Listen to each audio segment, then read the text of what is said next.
morning, everybody. My name is Simonetta Kwek. I work in the cabinet of President Michel, and I'm also a member of ESPAS's Young Talent Network. I'm delighted to be here and to be moderating this morning's discussion. Together with our four panelists, we'll be exploring the question, and I confess it doesn't quite slip off the tongue, how far can foresight offer a foretaste of the future? Now, I realize this is perhaps an unfortunate slot to the extent that it's just before lunch, but I'm hoping that it will be compensated amply by the selection of our panelists. Now, this morning's members of our panel, they're all expert foresight practitioners. So, and they arguably represent the institutions and the governments that are amongst the most successful in integrating strategic foresight in our policy making. So they're real experts on the ground with hands-on experience. So I'm hoping we won't have an abstract intellectual sort of debate on future trends, but that actually we will come away from this discussion with very practical tips and inspirational approaches on how we can optimize the use of strategic foresight in government decision making. Now, I'd like to immediately present our panelists. I have as a first panelist Eva Kaili, but I cannot see her on the panel as yet. I suspect she hasn't joined. We'll give her a few minutes. We'll move on straight to Jeanette Kwek. Hello, Jeanette. Good morning, or in fact, good afternoon for you. I imagine you're joining us straight from Singapore. Jeanette is the head of the Center for Strategic Futures of the Government of Singapore. Now, she has vast experience in strengthening future capacities in the public sector. And of course, the Singaporean government is one of the leaders in terms of fully integrating strategic foresight in its decision making. Hello, Jeanette, and welcome. Next up is Alexander Schieferdecker. I'd jokingly describe him as the token man on our panel. Alexander, you're head of the Strategic Foresight and Policy Planning Division in the German Chancellery. I know you're busy coordinating foresight activities across various ministries and also engaging in citizens' dialogues, which is increasingly a topical issue for us in the EU as well. And then we have Jaana Tapanainen-Thiess, who's Secretary General of the Government Report on the Future and Government Foresight Group in the Office of the Prime Minister of Finland. Now, Jaana has endless foresight experience. If some of you heard Mr. Katainen's intervention yesterday, he referred to some initiatives led by Jaana, including the Finland for Future Generations. And like Alexander, Jaana is conducting in-depth foresight exercises across and within all 12 ministries in the Finnish government. Eva Kaili, I now see, has joined us. I don't know whether she's available as yet. Yes, oh, I'm seeing you, Eva. Good morning. And Eva is an MEP who is chair of the Future of Science and Technology panel in the European Parliament.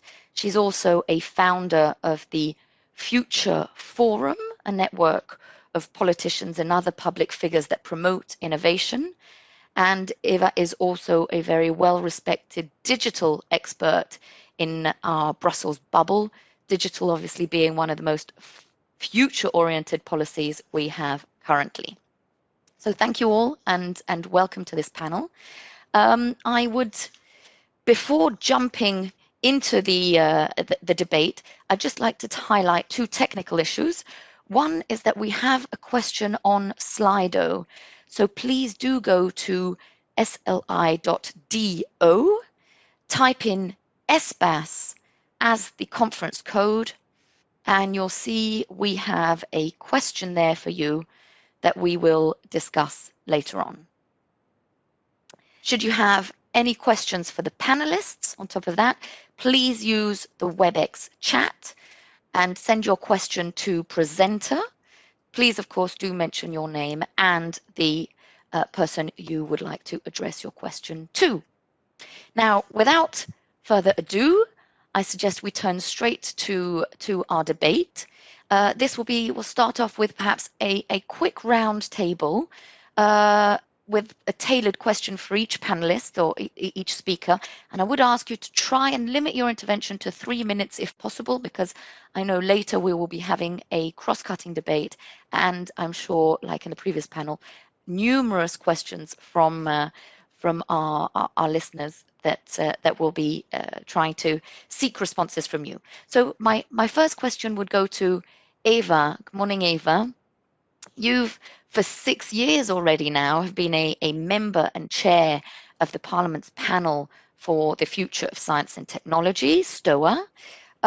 In your experience in STOA, how useful is foresight in EU policy making? And perhaps you might want to share with us some of your practical examples of this. Thank you so much. It's a great honor to discuss with all of you and in such a high level panel and event. So actually under STOA is the Science and Technology Options Assessment. So it's a panel, it's a think tank that provides scientific data to support the legislative work of any committee that or any MEP, any colleague. And under STOA, we have 3 different structures. One is the Foresight unit. So as we're trying to prepare scientific data, workshops, events, and studies for everything, for any technology that we see emerging. The second is the Science Media Hub. So we're trying to have like the foresight and see the trends and see disinformation campaigns that arise and find ways to stop them or like feed them with verified data before they grow, because before the virality is there. And the third is the Center for AI. Also, it started a year ago. So we're covering any aspect before even the legislation arrives in the European Parliament. So I think in the same way that ESPAS has been doing, we are trying to understand these emerging technologies and have good quality of data. And to achieve that, we are connecting with academia, with big organizations and other think tanks to have also a global perspective of anything that's emerging. And sometimes these technologies are also exponential. So having a foresight unit, it's really not just important, it's essential, because it's not been like just a few times that we had legislation that was not relevant to what was happening, or it was like outdated and we needed to update it, or it came too late to make an impact. Actually, it would create more frictions than support and legal certainty. So I would say to have like a long-term strategy and understanding the trends has been of a great significance. And we saw that with blockchain. So we had everything prepared. So when legislation happened, we actually had explored it as a technology. The MEPs felt more comfortable with it. And we had great consensus into supporting a technology that was actually sounding as an outsider, as like it was controlled by crypto anarchists, and no politician would be comfortable around. The same thing with AI, with brain implants, brain research, with new materials, and now with hydrogen technology, pesticides, because there are. So we're trying to find not just the new technologies, but also the contradictions, and have scientific data to support legislative work. So at this point, I think having a foresight analysis to understand how the world will look after the pandemic, it's more crucial than ever. And we've seen with the Foresight report that we can understand big transformations that will take place after the pandemic, and try to be prepared. And a final thing, just as a small example, if I may, we talk not just about having foresight to prepare the current legislation, but future jobs. We don't even know how to prepare our children for their jobs because there are jobs that we cannot even imagine. Who would imagine 3 years ago that somebody would want to be an influencer, a YouTuber, or like a job that nobody would believe it's actually a job that can provide you with a salary, and actually a very generous salary if you're good at it, using TikTok platforms, Instagram, or like YouTube. So we have to have the foresight to achieve that before it's late, to be able to prepare a whole generation. Thank you very much, Eva. Thanks. I think indeed STOA has been really quite key, not only in just simply producing reports, which sometimes can be the criticism of some of these foresight studies, but it's actually informing with real data-based information and accurate information, and therefore influencing decision makers. As was said yesterday, you know, we need to anticipate, explore, and then act as well. And I relate totally to what you're saying about exploring things that are actually unimaginable as yet. This was a little bit what Mr. Katainen was saying yesterday as well, sort of refusing the normal, because the future is so unpredictable. It's not only scary but also a source of interesting opportunities. Thank you very much, Eva. My next question goes to Jeanette. Jeanette, now the coronavirus has sort of shown that some countries are better in preparing and responding to crises than others. Now, how much has that actually got to do with long-term planning and with foresight? And how much is it actually conditioned by other factors? So, for example, the agility of the state, resilience, and an actual capacity. Thanks very much, Simonetta. Before I reply to your question, I wanted to pick up on what Eva was saying in her remarks. They resonated very much with me. I was nodding away, especially with that idea of future jobs. I have 2 young children, so very much of the work that I do, I always think of it as, you know, what is the future that my children are going to grow up in, and what are the challenges they're going to face.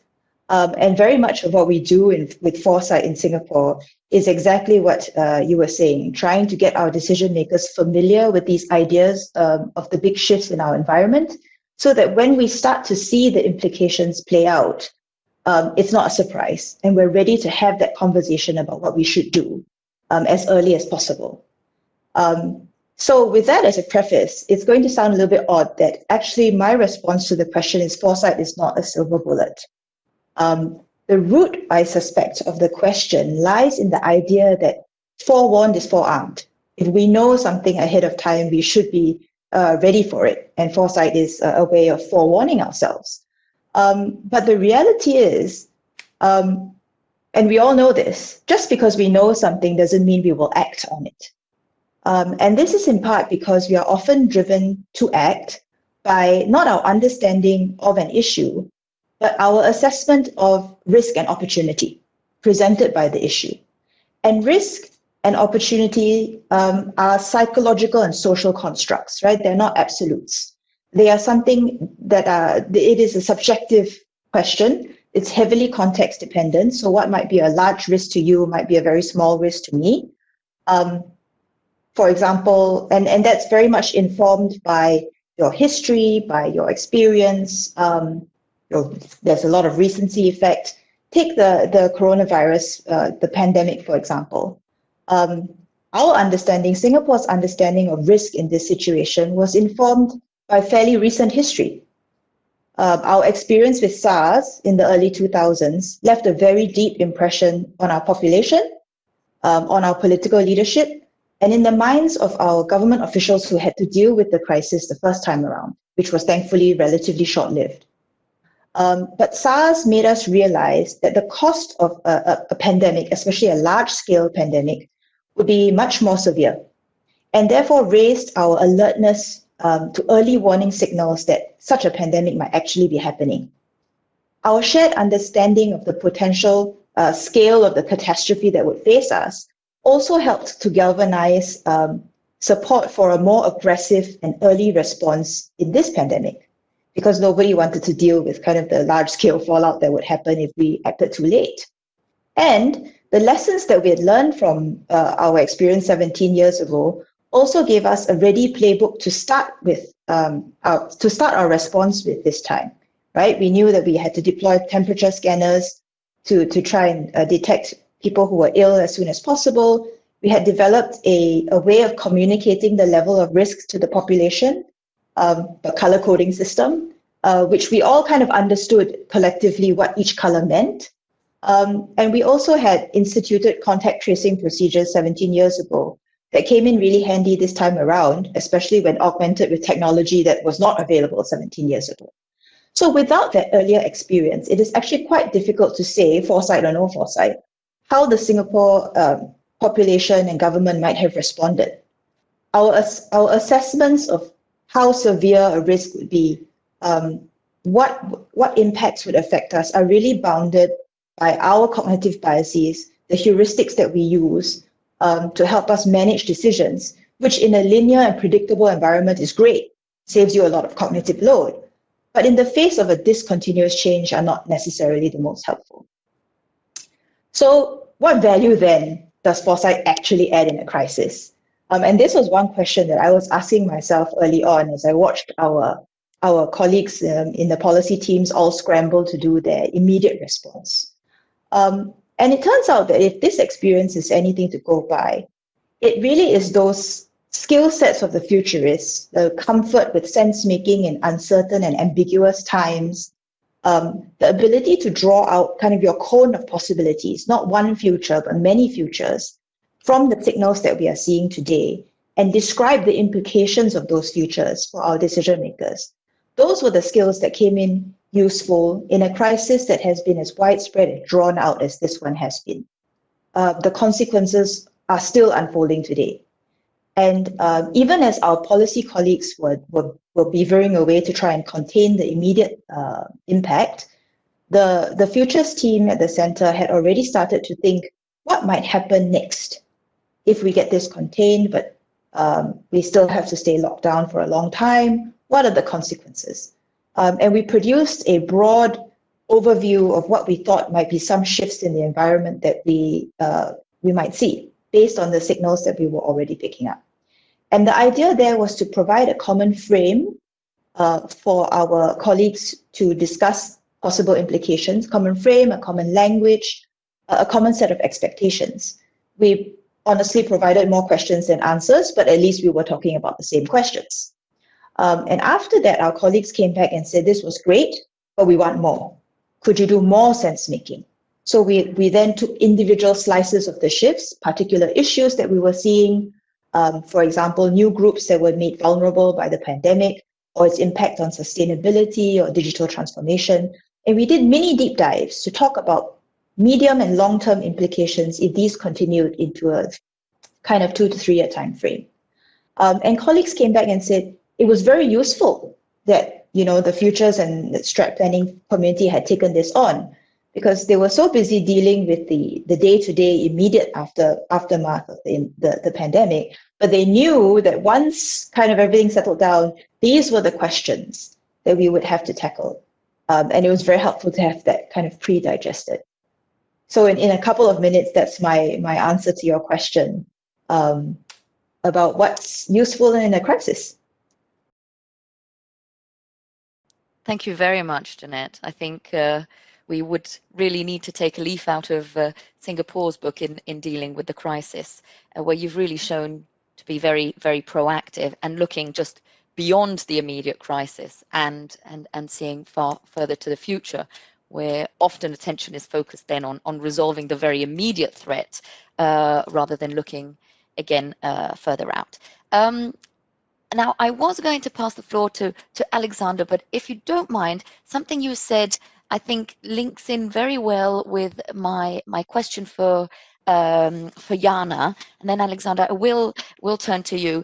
Jeanette, you spoke about the assessment of risk and how that is very much conditioned by our cognitive biases, and that's where I'd like to turn to Jaana. It's a bit of a tough question, but it has to do with exactly that, the underlying assumptions that we often have and how these affect us in our thinking. Now, Jaana, one can argue that government foresight is prone to producing expected results, and all too often is not actually part of the decision-making procedure. Now, do you think that's true? Do you share that view? And how do you think we can use foresight to better challenge these political assumptions and therefore also be more relevant?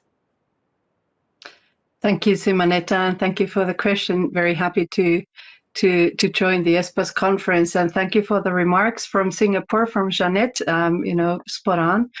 And perhaps I'll start with the assumption question, because that was something you sort of made the bridge into my introduction. And I think we need to become more aware of the assumptions, because every single plan, whether it's strategy, government program, they're all based on certain underlying assumption on the future. And too often, though, we don't make it explicit, and the pressing issues, they dominate too much of our decision makers' time. And too often decisions are made without understanding of what assumptions on future development our decisions are based on. And but this is a challenge for all decision-making bodies and executive teams, boards of directors, and they all may have a different underlying assumption on the future, but they are not voiced explicitly. And I worked with some boards of directors, and I made a very simple exercise. I've put some statements about the future on the floor and asked the board members to stand by the statement they believe in. And you don't really need to do much more when the conversation starts on, why somebody's standing there and not there, because that's a very simple way to reveal that we think differently, but we don't really have processes, or we do in Foresight. Foresight is we have methods to help with this, but, too often we don't really focus on that. And this is really important because, every day we make decisions on some assumptions. So what processes and platforms do our decision makers have to share their views and their perceptions with each other? And Arja de Geus has said scenarios can help us to think the unthinkable, to anticipate the unknown, utilize both to make better strategic decisions. And I'd argue for the use of scenarios in government work, and this is something we are doing in Finland, as you mentioned, in collaboration with all 12 ministries. We are at the moment preparing the first part of the government report on the future, and that's Finland for Future Generations scenarios. So scenarios are a powerful planning tool because, of course, future is uncertain. I think we all share that view. And they require decision makers to question the assumptions on how the world works. And using scenarios is like rehearsing for the future. And by recognizing the warning signs, we can avoid surprises, adapt, and act effectively. And we can actually pre-test decisions against these alternative futures in advance. And they are those are likely to stand the test of time and produce robust and resilient strategies. And the result of scenario planning is not really a more accurate picture of the future, but better thinking and an ongoing strategic conversation about the future. In Finland, our goal is for the government foresight work to support decision making. It is linked with decision making, and we do it as we're a very small country. We don't really have a lot of resources, so what we need to do is to collaborate, and this is what we do. Our futures work is based on collaboration, co-creation, and participation. So we use the resources, the small resources we have, and team up within the whole of government, because our ministries, each one, are not big enough to do it on themselves, or it would strain. So we try to use sort of the power of the crowd in a way, and this helps us to create a framework for monitoring the environment, to connect singular events in the environment to a broader context, to develop and direct measures and actions, because the future is like a moving target. and it improves our responsiveness and readiness for change, for future changes. And yeah, it creates the future sort of readiness capacity, the future proofing our decisions. I think, I don't know how much time I can go on more, a little bit on what are the actual things we are doing in Finland, which are linked into the decision making. Perhaps 2 words on the 2 main things that we are doing. One is the ministerial future reviews, and we do that before the election starts. So those are to inform the political parties before they prepare their party programs for the elections. What are sort of the things that they will be facing, should they be in government? And then we have this ongoing futures dialogue between the government and the parliament. This is existing for almost 30 years. We have now changed quite a bit the way we do that, but still this is a very important dialogue that we have between the government and the parliament. And so politicians, decision makers, they are integrated in those processes automatically. I think. Thank you. I think you've already described in quite a lot of detail some of your successful initiatives, which, if I'm not mistaken, you also all did virtually online, which is impressive. Yeah, so we started the government report on the future during the COVID, spring. And we have done all the work remotely. We have not met once, and so we've. This is the collaboration with all the 12 ministries. But because we have done already collaboration previously, it's easy then to build on that. So I think that readiness to actually deliver results all the time is because we are. We have done, collaboration before. Of course, not in this manner. This scenario process is something that, hasn't been done like this before. But there is certain preparedness for doing that. Yeah. Thank you, Jaana. And indeed, you. A word that I'm hearing a lot in this ESPAS conference and throughout all foresight exercises is indeed collaboration. And we heard yesterday about Vice President Šefčovič's intention that goes very much in this direction as well of creating an EU-wide strategic foresight network. I think this is crucial. But also what you were saying about involvement and co-creation. I think you cannot have foresight results imposed on the one hand experts in the field, and then secondly it's I assume to ensure sort of buy-in and ownership then of foresight solutions. But I'm sure we'll probably get the chance to delve further into that. Perhaps just one word on that. So I think what is important that we are, when we start to design processes, we integrate this co-creation, collaboration, participation already by design.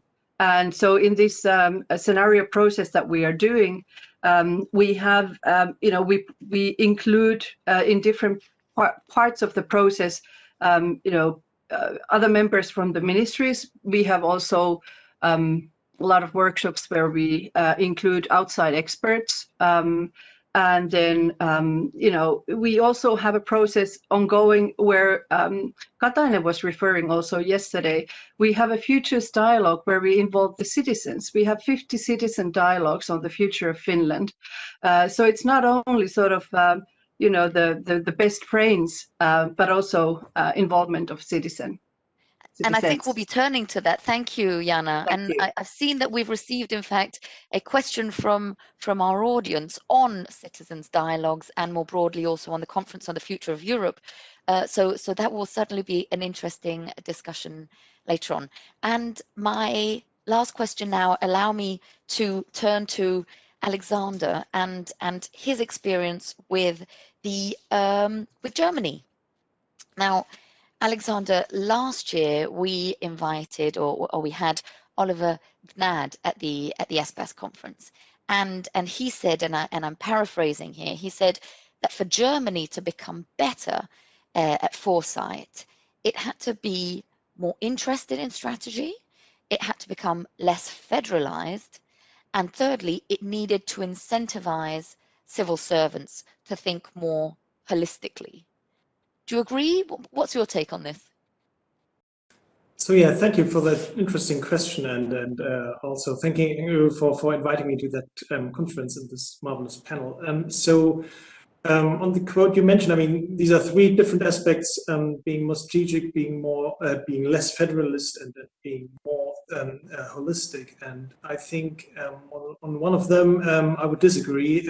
Being less federalist as a prerequisite to be more future oriented. I mean, we just have seen in the pandemic that federalism in Germany, at least, it's working quite well. It makes things sometimes more complicated. You need quite comprehensive processes, but at the end of the day, it can add a lot to a broad acceptance of political decisions. So I wouldn't abolish federalism for the sake of being more future-oriented. But yes, on the two other points, being more strategic and being more holistic, I think that's true, and that's a challenge for the whole German government, as well as I think for many other governments in the world, and I fear it will stay alike in years to come. But I would like to complement that quote with maybe two observations of mine. The first one being that in my eyes, I have the impression, but I mean, that's a rather subjective impression, and it would be very interesting to hear what colleagues are thinking about that. That at least in our government over the last, I would say, 5 years or so, there has been a lot of cultural change and growing openness to use new methods and to collaborate in formats and to adapt new methods and not do things like predecessors have done. And I do not really have an explanation why this is taking place. Maybe that's about new generation. Maybe that's just that we learned from private business. Maybe it has to do a lot with digitization. Maybe it has a lot of reasons. But I think cultural change is taking place. I mean, it's not a disruption, it's an evolution. But I mean, we've just started a survey amongst our ministries about innovative approaches they have taken over the last years. And the answers we get are very impressive. So, and this includes, in fact, a lot of approaches that deal with being more strategic and holistic and being better on participation and so on, and a lot of also about including foresight. So, yeah, I wouldn't be quite that pessimistic. So, and the second point, I mean, would be that rather than talking about colleagues who should or who we wish to adapt foresight, I would rather prefer to talk with them and to better understand what are their current challenges and how foresight can maybe be of any help to them. For example, do they face high degrees of insecurity in the futures they deal with? Do they face a great deal of complexity? Do they need to deal with stakeholders who have very different views on the future? Do they deal with systemic risk? And all these questions where foresight can be, I think, great help to get to better policies. So, yeah, that would be my second point too. Better to speak with people than about them. Thank you. Indeed, indeed. Alexander, thank you very much. I think you've touched on a whole array of very interesting issues. I'm sure federations around the world will be very relieved to know that they don't have to become less federalized to improve their foresight. I think that would arguably be quite worrying for the EU as well, which has, to a certain extent, a federalized nature too. And I think you touched on a very interesting point as well in relation to cultural change, you know, and I have the same questions. Perhaps some of our panelists may want to answer that later. What is causing this sort of a cultural shift? Is it a new generational dynamic? Is it because we've got new challenges that force us to look more at cross-sectoral problems and therefore break away from perhaps more siloed thinking? I don't know, but a very good, admittedly interesting food for thought. Okay, thank you very much. Now I suggest we now turn to a few questions that I'd like to sort of use all the valuable comments you've made and now focus on the EU. Now, I think in terms of foresight, the EU has sort of moved forward in these last few years in leaps and bounds. I don't think anyone could have imagined a few years ago that we would actually have a member of the Commission now for foresight, that we would be having official first strategic foresight reports beyond the ones, of course, that ESPAS is producing. So this clearly shows that the EU is not a slow and bureaucratic machinery that's sort of ill-suited to rapid change and to innovation. We've clearly seen that. But I think one thing that the EU is still being criticized for is the fact that it's responding to crises still, rather than actually preempting them and being proactive in and far more forward-looking in anticipating these crises and then for being prepared for them. As I said, it's improving, but I think there's still some scope for improvement. So I'd just like to ask our panelists what they think it could be a way for the EU to improve its foresight capabilities. I don't know whether there's someone in particular that would like to take the floor. I don't see the camera on for all of you. So if you do want to take the floor, please by all means wave or and show me your interest. Perhaps I could ask Jeanette. I mean, you're from Singapore. You're clearly perhaps one of the best examples. I can only give you kind of the outsider-in perspective. So I've been coming to the ESPAS conference for quite a few years now. A lot of old friends are in the room, and I'm very happy to be back this time. Thank you very much for inviting me. And I agree with you that over the last few years, I mean, just looking at who's in the room, the interest in the idea of foresight and being prepared and anticipation has grown. But I think it is a very long drawn process. From our experience doing foresight, we've been doing foresight in kind of this formal manner since the mid-80s. So it's taken that long for us to develop the kind of capabilities across the service that we have today. And when we started doing it, it was very much kind of an isolated, lonely job done by a few people in a single ministry. So it takes time. That's one thing. And the other is, I think, a concerted effort in capacity building. And we've taken a very pragmatic approach to capacity building in the public service when it comes to foresight. We don't need everyone to have a deep knowledge of what foresight is and how to do it. What we need is a thin layer, for everybody to have a thin layer of understanding. Why is foresight important? Why is anticipatory capability important? How can you apply it, not just as an abstract, but in your daily work as a policy officer? And then if you are more interested, come and do a stint at my center, right? And a lot of the work that the center does is in developing this capability across service. It's taken us 20 years to get to the point where many of our colleagues, when we say we do futures, don't give us a blank look and go, you do what?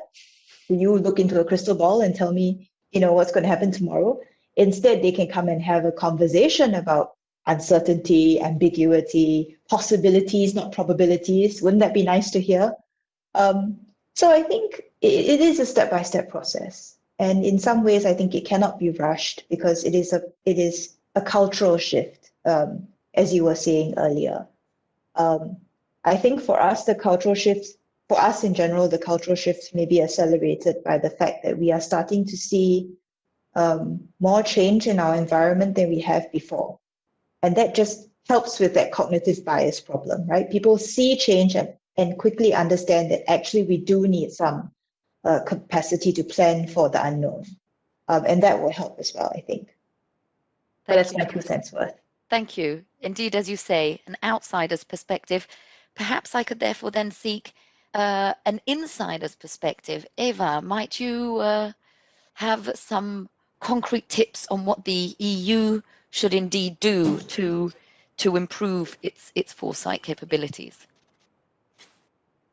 Yes, well, let me just say that the problem is not just to have the foresight, is to deploy a strategy that will lead us to the future, because you could see and identify the megatrends. You see that ESPAS has been doing it for the last 10 years. We have a report that I think identifies very well what the challenges will be post-pandemic.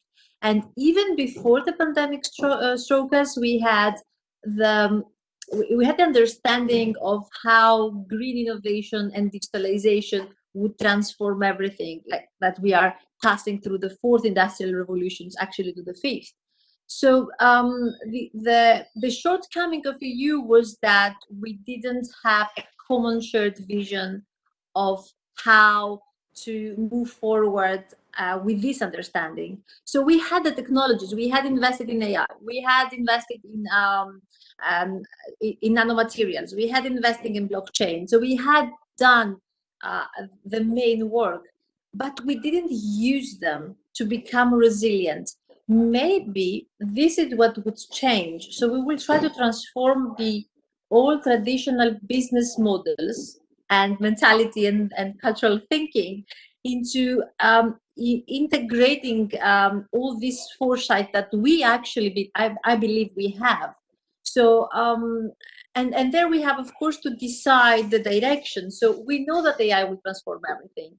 But what is the world we want to live in? Do we want just to have the economic impact? Do we want to be globally competitive just in the economy, or do we want to lead in an ethical manner? And we want to have good quality for citizens and to benefit them, and to have AI to be complementary. Do we want to have more autonomous weapons, or do we want to have definitely a human control? So I think these are the questions that we are trying to address, but based on having a principle-based foresight, basically we know where we want to go. We just have to remove some frictions and some different policies to harmonize a bit, maybe to collaborate a bit better. So that's why we have this year the industrial strategy. We have the digital finance file coming. We have a European ethical framework for AI. And we have the Digital Markets Act and the data strategy that is also coming. I believe if we work on those different legislative initiatives, then we're going to be prepared for anything. And we can actually decide that if Europe has to be needs to be resilient, we have to work together. So this means we have to develop a strategy where the battery alliance will be the core of it. We need to be self-sustainable. We need to have the resources to achieve that. We need to invest in supercomputers, because everything will require a big analysis of data. So we need to have supercomputers. And then we need to be able to develop software and hardware on our own. So I think we can see what's coming. We know how we want to move in the future. We need to prioritize a bit better, maybe how we want to achieve that. Do we want to work a bit more on the health dimension, a health strategy? It seems so. So it was not Europe's decision to create a health strategy, because it was the member states actually that had this responsibility. But now with this pandemic, we realized we need actually to have bioethics. We need to decide to invest more into having vaccines so that everybody can access in the public health sector to reach the vaccine, especially during a pandemic like this. And it's changed a bit the prism of our perspective, the European perspective. So I am an optimistic. I think we have the foresight. I think we are setting up the methodology, and we definitely know the layer that Jeanette has, that the layer of Europe is based on, it's a principle-based layer. the European values and principles. So I think I think the future looks a bit brighter, and I think post-pandemic we're going to have a new normal that would use all the tools that we had in our hands, and unfortunately we didn't prepare for a similar situation to address a global challenge. Thank you, Eva. Indeed, unfortunately, sometimes it's actually crises that will make us jumpstart our work. And I think you made a very valid point saying, well, we can have the foresight structure, the machinery, the methodology in place, but then we also do have to have a common agreement on where we actually want to go. Where is that guiding star that we want to reach? So yes, not always simple in the EU. Thank you very much. Now I know we're running out of a bit of time. I'd just like to remind that we do have a Slido question, so I would perhaps ask our technicians to put that up if they can. And our question was, to improve foresight in democratic governance, what is the most important to you? So we've got 63 answers. Somehow, well, 3 clearly appearing more popular than the rest. So the most popular is we have to improve foresight's impact on politicians. The second is expanding foresight capacities in government. And then the third, actually improving its impact on society in general. Interesting. Does anyone want to come in? Did anyone think that its impact on politicians was expected? Alexandra, I think we had discussed this previously. Is this a surprise to you? Actually, it doesn't really surprise me that much, and I think it's not an easy task to improve the impact on politicians for simple reason that we all know in the foresight community this presentism bias of politics as a whole, and politicians are people who have to deal every day with very complicated negotiations on very present problems. So looking ahead like 5 or 10 years in the future is not really part of their daily schedule. So how can one resolve that? I mean, I don't have a perfect answer to that, but I think in the first place there has to be some openness at the political level to engage with insights of foresight. I think the fact that in the European Commission now we have a vice president with whose portfolio is foresight is really an extremely important signal to all the other governments that foresight needs to be serious, also at a political level, not on the level of civil servants. And I think also the idea to create a network and to put foresight on the agenda at general councils of the EU can also be a very good means to raise that awareness at political level. And maybe another point, I mean, as foresight practitioners, I mean, we always very well need to think about our own agenda and which questions we do focus on. And quite basically speaking, we can always try to identify quite new issues that are not yet on the political agenda, focus on issues that are already high on the agenda and get political attention. And I think that's also something that the Commission is doing at the moment in its foresight work. It really focuses on questions that are interesting and relevant for all politicians, like resilience, raw materials, decarbonization, and so forth. And I think this is a very pragmatic way to introduce foresight into the everyday experience of politicians. So maybe just another comment on the issue that has been rated second, expand government foresight capacities. So just to share some experiences that we have made in Germany.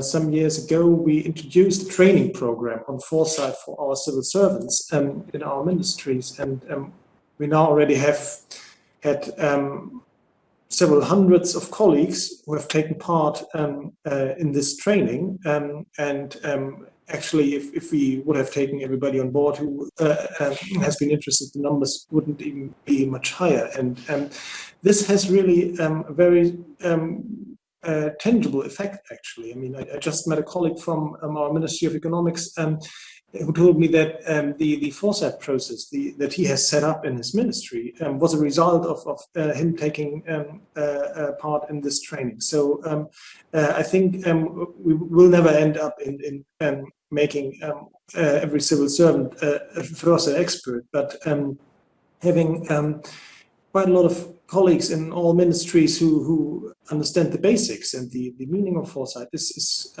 maybe an answer to that. So that's from my side. Thank you. Thank you, Alexander.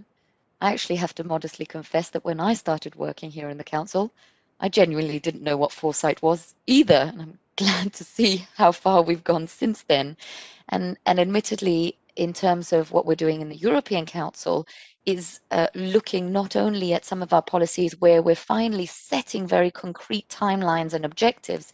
If I look at not only climate, where we're setting 2030 and 2050 targets, but also in terms of digital, and Eva will be familiar with this, with the plans to create a digital compass for 2030, setting out exactly where we want to be and how we want to get there. So I'm glad to see we are using, even in government increasingly, even at UCO level, foresight strategy. Now, I will now, if you don't mind, turn to our second question, which is a bit more light-hearted and amusing, but which moves beyond the EU sphere and actually focuses in again on your national strategic foresight. If you were king or queen of your country for a day, how would you improve foresight in government? Now we're short on time, so I'd perhaps ask everyone to perhaps just identify one or two key issues. How would you improve foresight in your government? And I'd like to pass the floor to Jaana. Thank you. So we need to put strategic foresight where decisions are made. We need to move away from projects into processes to institutionalize foresight. And here I perhaps make a link to the Slido question, the impact on politicians. We have a committee of the future in the parliament. And so I think one really important step is to not make it by, whether we use foresight or not, but it's integrated into all sort of decision-making processes. And this institutionalizing is very important. So I don't know if my colleagues in other countries have done that, but now when the Sefcovic, the strategic foresight report came out, I have informed the parliament about the report. So, using every opportunity to raise the awareness for the work. So it was not only for the Committee of the Future, but for the whole of government. I cannot help but to go back a little bit to the comment that Jeanette made about capacity building and capability building. That is so important. We have a lot of things going on with UNESCO Futures, literacy work. We have the next generation foresight practitioners,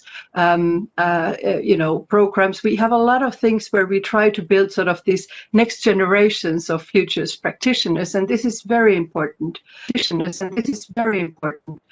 Work. So to support these kind of things and to engage our decision makers in processes. In all strategic foresight processes. So they're not like separate things that land on the table at some point, but they are actually part of that already from the get-go. So the design of how we integrate strategic foresight in decision making, it starts before we actually do anything. It starts by the design. By design, we can move in the wrong direction, or by design, we already integrate the sort of the right path. Thank you. Thank you. Thank you, Jaana.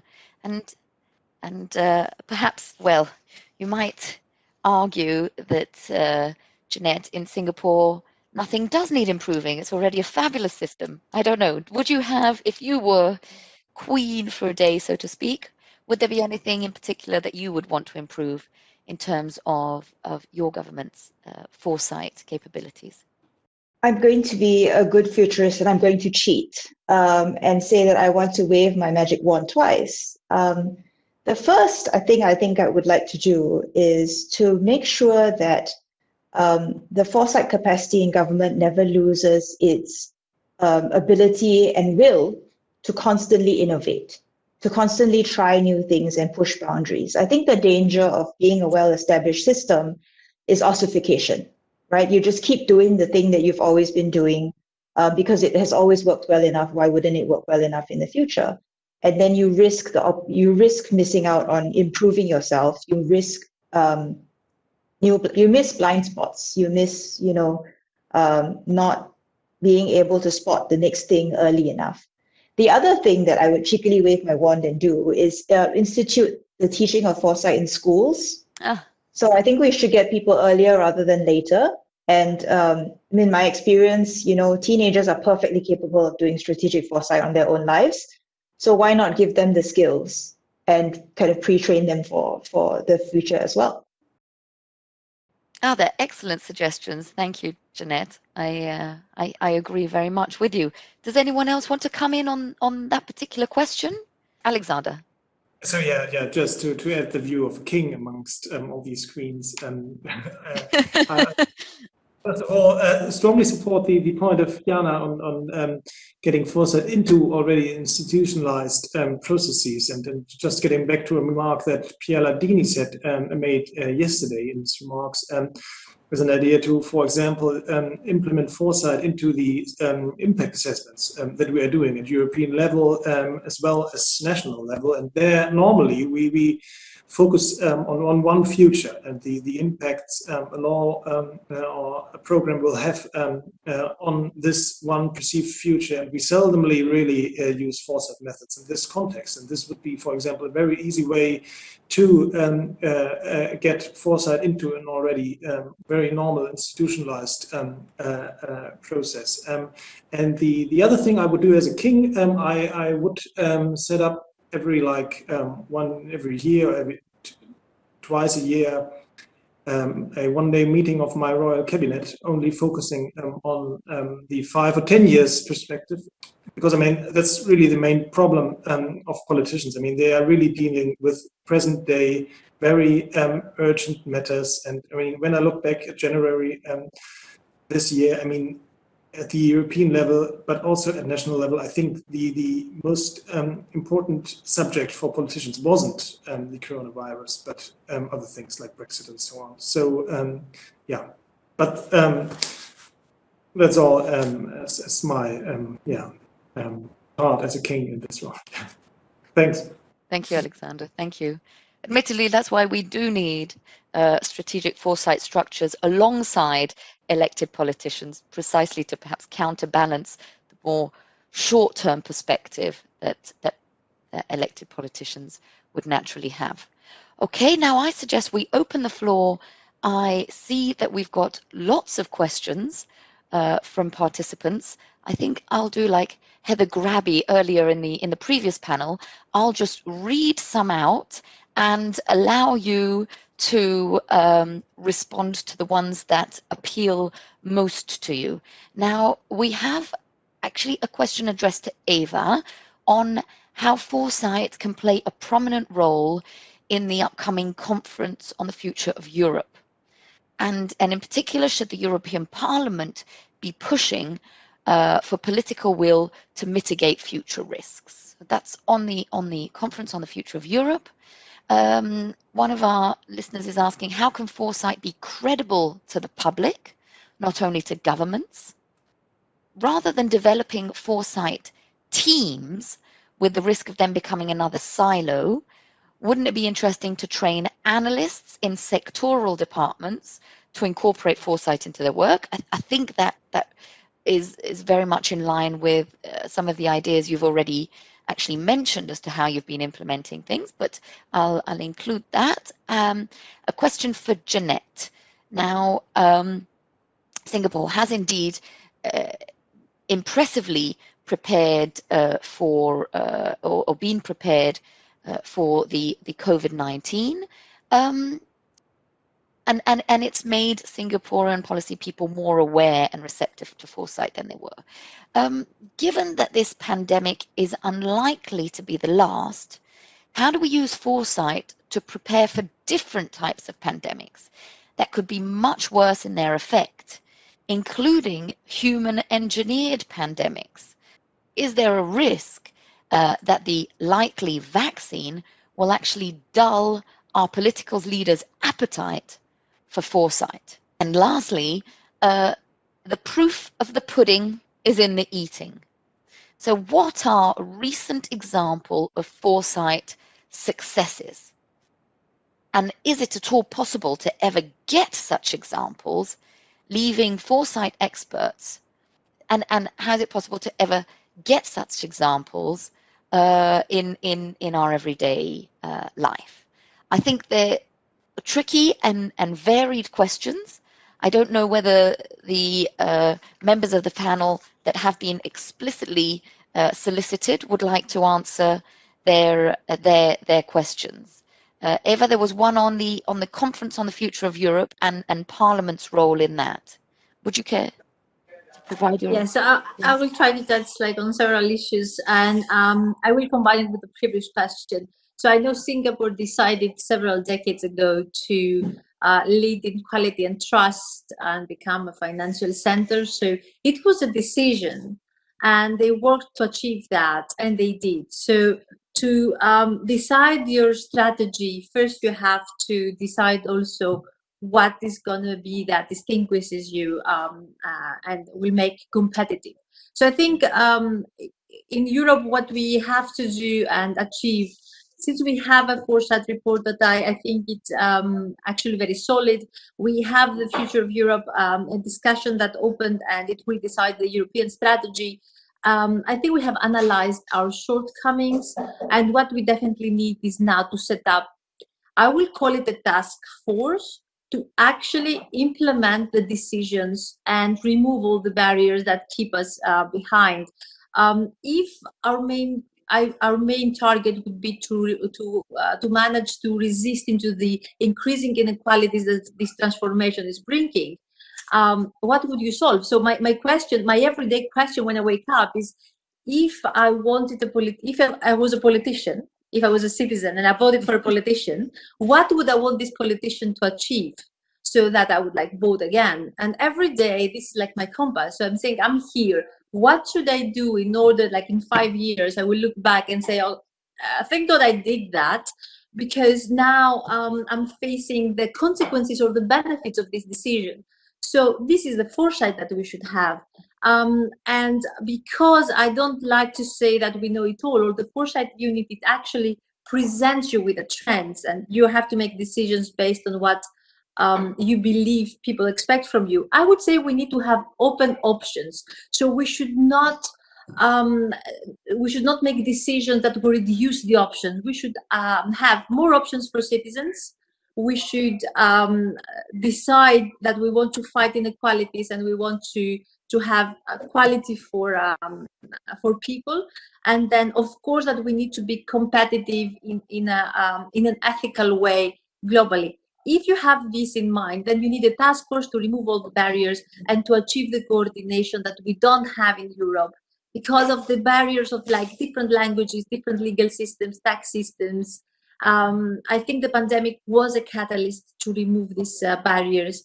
And I think there are some issues we need to actually agree on and move, because we know we have to do that. We know that we have by 2030 have renewable energy. We know that we have to build this battery alliance because we know this is what we're going to need. But some member states, the council, delays the implementation of this strategy. So I would say a task force to go and intervene where it's mostly needed. It would be something we need to do very, very fast. Super, thank you, Eva. So that links into a number of questions about how to be credible to the public.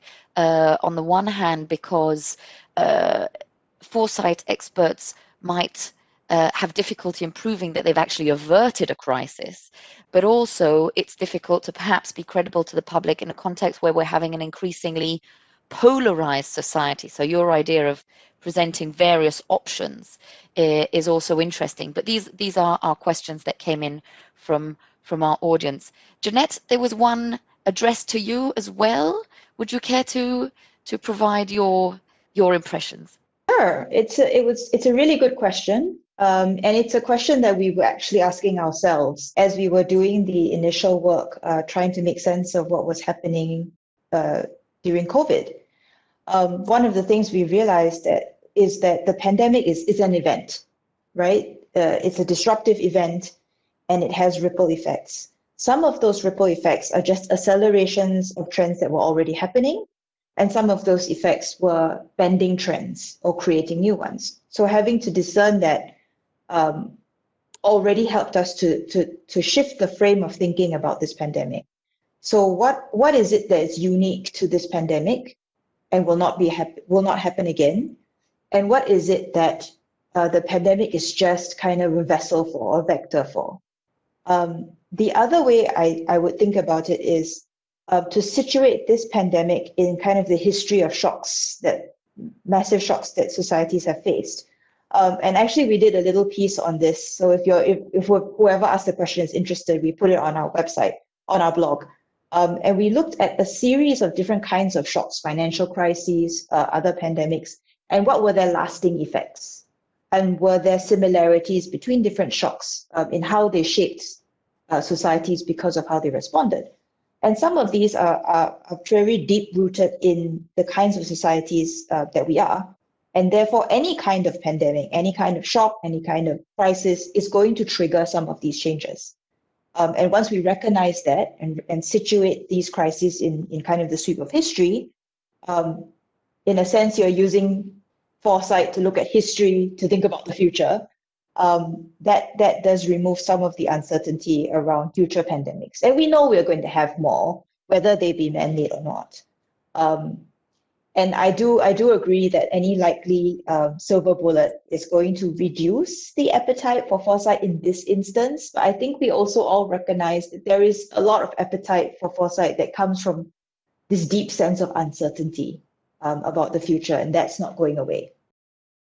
Absolutely. I think, in fact, these crises actually do alert us even more to the uncertainty. And I think governments are often the subject of criticism as to, well, why have we not reacted on time? How did we not avert this? So I think sometimes rather than reducing appetite for foresight, it might actually, at least one of the positive outcomes of these crises is it might actually increase it.